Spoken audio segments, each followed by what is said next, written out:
Mark Briscoe needs to never be in the main event again. Let's talk about it. That son of a bitch! Why, Triple H? You son of a bitch! Why? Tell me why! Damn Triple H! Damn his soul! You son of a bitch!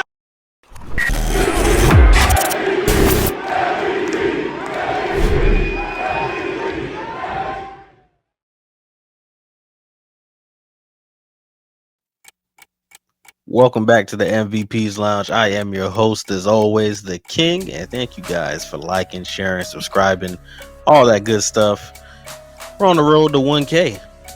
We about to get there pretty soon, so y'all continue to subscribe, share it to your friends, share it to your other homies, share it to everybody you know in the wrestling community, because the MVPs are out on a hunt to take over this wrestling industry in the podcast form.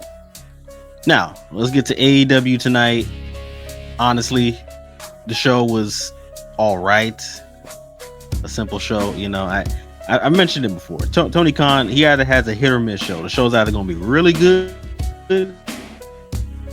or mid as hell. All right. So for this show, it was mid. Okay.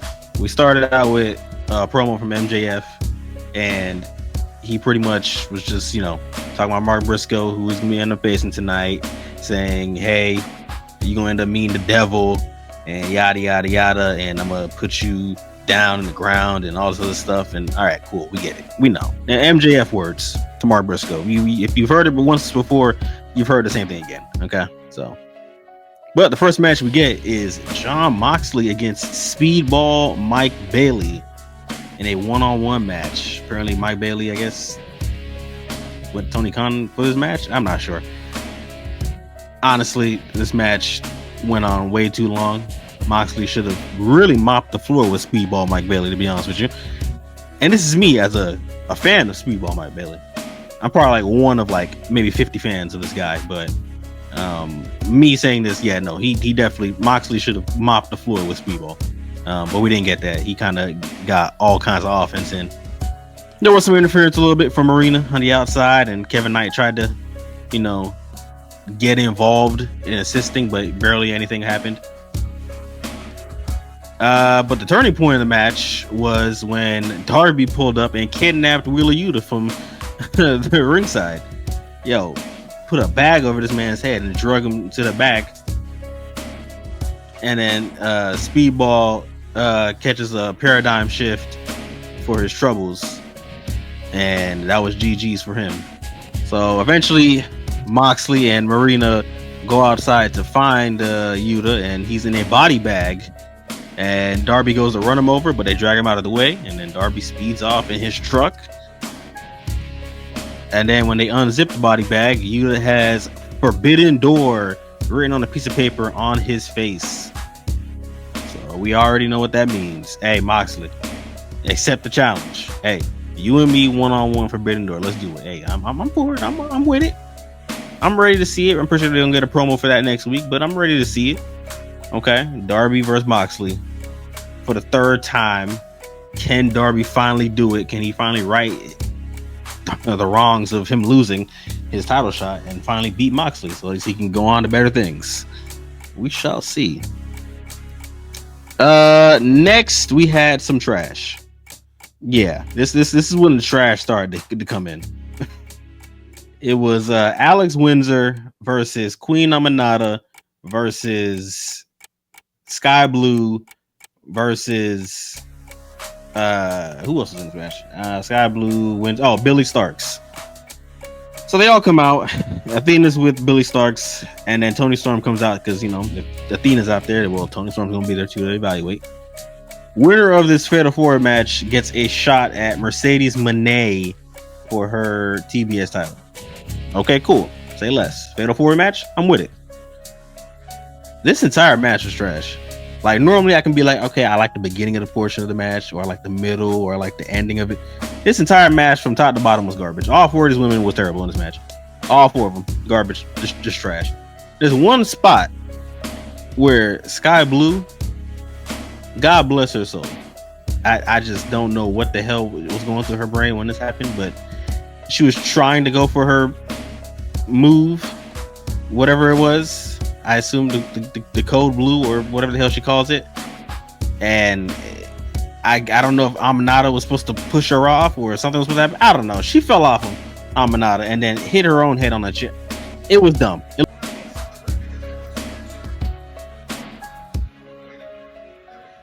looked ugly. It just this right here, that right there that you just saw, that that was disgusting. I almost changed the channel. Stuff like that makes me want to like not tell people to watch AEW, because you're gonna tune in, you're gonna see that. And I know Tony Khan does not want to do a performance center, so he just throws the people out there to wrestle as you go and learn as you go. But at this point, if you're gonna do that, you're gonna have to throw these folks on Collision till further notice. Till further notice, you on Collision. All right, you're not gonna get full on Dynamite time if you're gonna be doing this, because whatever this was, crowd wasn't messing with it, I wasn't messing with it, nobody was messing with it. All right, regardless of the fact, Alex Windsor gets the W, and she'll be facing Mercedes Moné for the TBS title. And immediately as she was celebrating, Mercedes comes out, takes off all 1,000 of her belts and hands it to Aubrey, and then holds up the TBS title in front of Alex. And while they're both getting in their face, Toni Storm was getting in the ring. And then while Toni Storm is looking at Alex Windsor and Mercedes, Athena capitalizes by diving off the top with, I'm gonna call it the Eclipse, because I don't know what the hell the new name is, but she hits it with the Eclipse, and Toni is left dead. And then Mercedes hits Alex Windsor with a backstabber. So and then they both do a stare off right here. Shouts out to the stare off. I'm pretty sure we're gonna get a rematch here at some point again. But Toni Storm, as I mentioned before in the live stream, Toni Storm is now, she began beat. You know what I'm saying? She been getting left in the ring, laid on her back, flat on her back, looking up at the ceiling. So this lets me know, Athena, you're not winning this match. All right, you're not winning at all. Let's see. Let's go across. Yes, we get my guy Kyle Fletcher. As I said in the live stream before, that we need to put Kyle on Dynamite so that we can show off him as the new TNT champion, get some words out, put some shine on him, you know what I'm saying? So he comes out with the Don Callis family. Don Callis glazes him. He glazes himself, saying he's going to be the TNT champion forever. And this is the stepping stone from him to go from right here to the big, big head honcho in AEW and be a champion, a world champion at some point. But he says he's going to be TNT champion for the long run and be the greatest one of all time. So shouts out to my guy Kyle Fletcher. But before then, right after they said all this, Don Callis said he had a gift for him, and should he unveil it? And they were wild. They were doing some wild Ayo stuff in that conversation. I tell him he had to show it and show it off and take it, pull it out. And they're like, I was like, all right, bro, y'all doing too much. And made it even worse that when you see this painting, I'm like, hey, yo, what is that, bro? Whoever made this painting, shame on you too, because you are a wild individual for making this.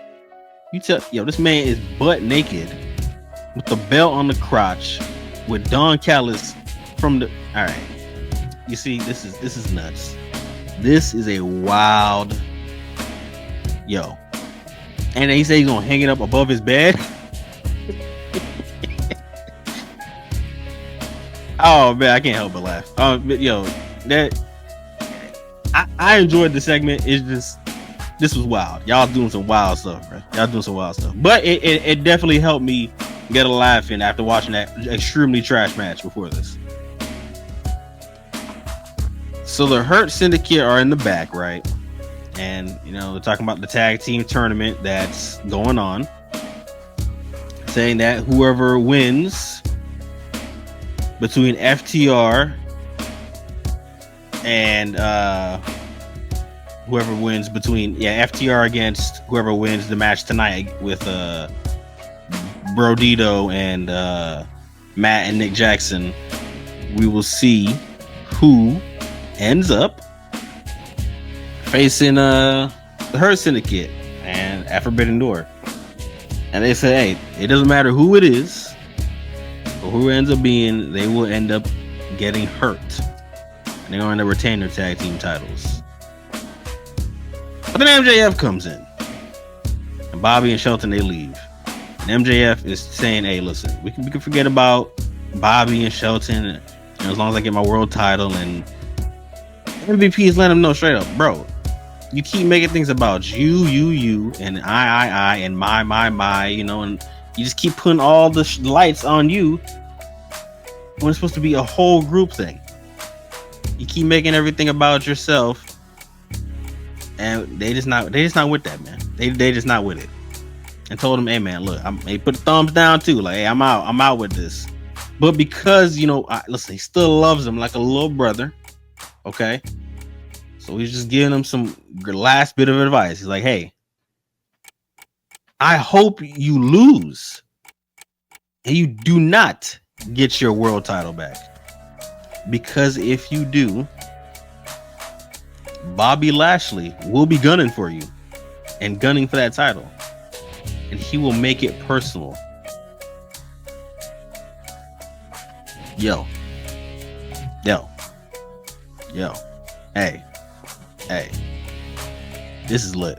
All right. The stuff they got here, the nuances between MVP and MJF, and then Bobby Lashley already hating this nigga already as it is, and he gonna definitely want to kill him if he gets the world title. So I'm all with it.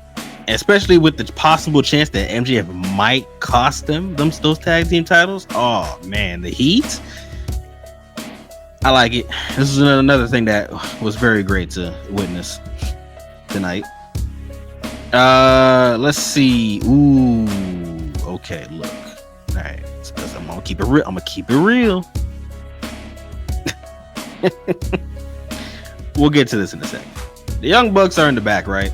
And they're talking to Renee, and they're saying, hey, they're about to explain what's about to happen to them in the tag team match.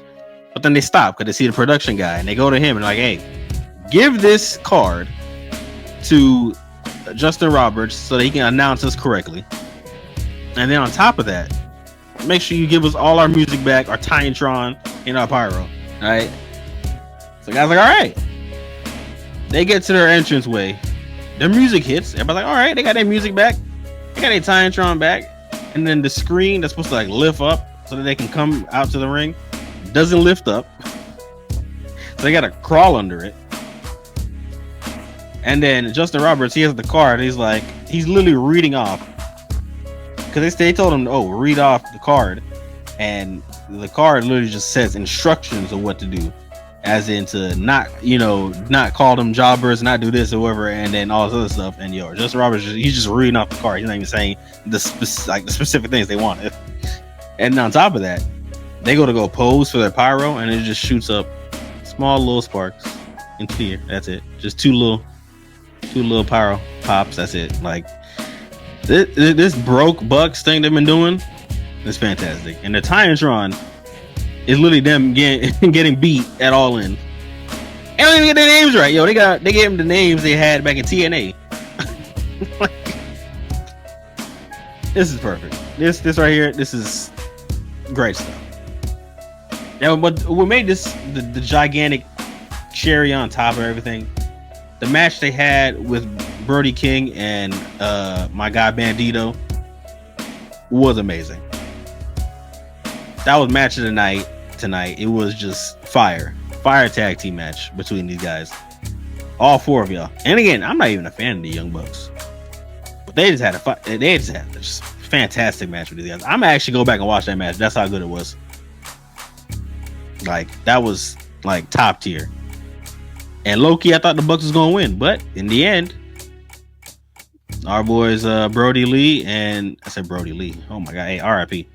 Brody King and Bandido, they got the W.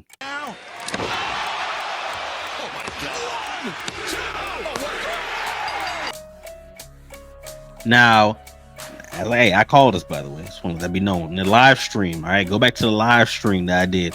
I called this. I said, "Hey, Brodido got to get the W here.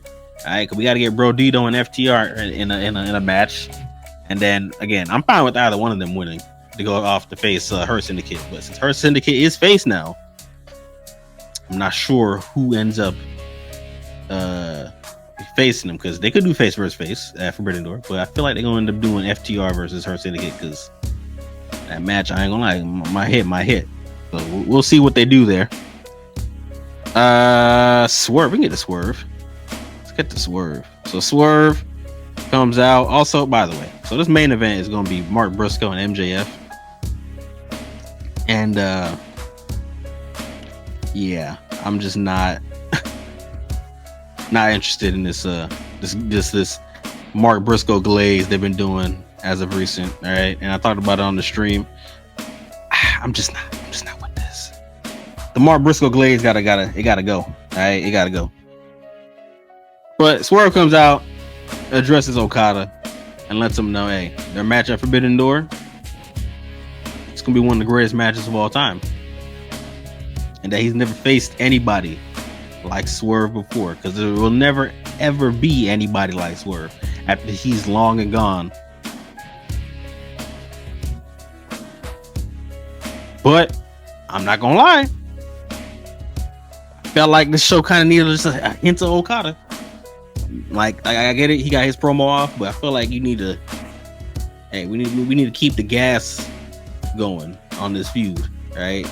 Okada should have pulled up on the screen or did something. Okay, so for next week, let's get some more interaction, more build to this match they got going on here. But I got the utmost confidence in Swerve, but I just don't feel like he's going to end up winning, which kind of suck. But I got the utmost confidence in him. Again, maybe Kenny Omega shows back up to assist if Don Callis and them got some tricks up their sleeve, but we'll have to see. So, shouts out to Swerve in this promo, but this promo was honestly used to waste time, because they were just killing hella time towards the end of the show. Like, you could have definitely not have to do an overrun at the end of the show if you just cut out this stuff. Because I think they even gave, cause I was wondering most of the night, I was like, where's Hangman majority of this night? Because I didn't even see him. And then, of course, they give you a promo with with Hangman approaching Mark Briscoe, saying he hopes Mark Briscoe is the one he gets to face for the title, and hopes that he does beat MJF tonight. But finally, with like, I don't even know, 10 minutes left in this show, is when this match started between Briscoe and MJF. It was okay. It was an okay match. I wasn't too invested in seeing this another Mark Briscoe main event match again, and it was trying to get a table involved. Mark Briscoe was trying to get his froggy bow off for like majority of the whole match until he finally did. And then he tried to go for it again with MJF on the table, but he missed. Crashed and burned through the table. And then to beat the count, he had to barely get to the ring apron, and then MJF grabs him, hits him with the heat seeker, and then pins him 1, 2, 3. Now the thing is, though, is that when he pinned him, this happened. 1, 2, and 3. Briscoe's on the rope. The referee didn't see it. Foot's on the rope. Foot's on the rope. Yep. His leg was on the rope. That's right. But no one cares. WMJF. And after the match, MJF pulls out the ring and then hits Briscoe in the head with it, which causes him to bleed. Out comes Hangman to fight off MJF, and they're fighting for like, I don't know, another like 3 to 4 minutes. Because they're going in the crowd, going around, and then they finally, MJF finally gets out of there, and then they got the credits on the screen, and then Hangman was gonna go for the buckshot, but MJF rolls out of the ring, and that's it. That's how they end the show. That is the end of Dynamite, as we like to say in that one show. But yeah, that was AEW. It was okay. Could have been better. Next week will probably definitely be better. But again, this is one of those shows where you're like, all right, Tony Khan, let's flip some of these things around, you know. No more Mark Briscoe in the main event, please. I just don't need that. I don't need that anymore. Okay. I don't need it, don't want to ever see it. We're done with it. All right, pack it up, ship it out. We're done. All right. Let's keep it pushing now with Hangman and MJF and everything all in between outside of Mark Briscoe. You can start getting Beast Mortal some more matches. You can do that. But Mark Briscoe, hey, keep him off TV for a while. All right, let him get a break or a vacation or something. All right, that was AEW Dynamite review for August 6th, 2025. How'd y'all feel about the show? What was your favorite part of the show? Yeah. Be sure to like, comment, subscribe, and share for more videos, more reviews. What's the next video I got for y'all? I got an NXT video for y'all. Yeah. I'm gonna try to drop that tomorrow. Because tomorrow, you know, hey, it's on Thursday. We got some preseason NFL football going on. So I'm gonna drop the NXT video for y'all tomorrow. Maybe something else. We'll see. But stay tuned for all of that. Keep on the lookout. All right. The yapping is officially done. I will see you guys here next time in the MVP's Lounge. Peace. No more Mark Briscoe, please. Throw him out the window if you have to. On some Ricky Tan. Damn! He ain't gonna be a MVPs. On USA, characters welcome.